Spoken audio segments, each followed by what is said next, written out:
IPL 2024ના શરૂ થયા પહેલા જ અનેક તેના નિર્ણયથી તમામ લોકો આશ્ચર્ય પામી રહ્યા છે।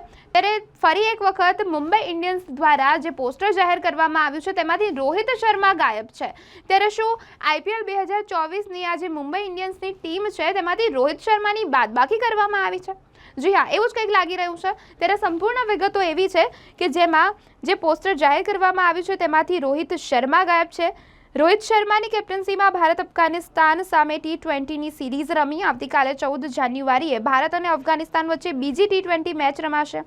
ભારતીય ટીમે પ્રથમ T20 મેચ 6 વિકેટ જીતીને શ્રેણીમાં 1-0થી લીડ મેળવી। આ વચ્ચે ભારત અને ઇંગ્લેન્ડ વચ્ચેની ટેસ્ટ શ્રેણીથી પ્રથમ 2 મેચ માટે ભારતીય ટીમની જાહેરાત કરવામાં આવી।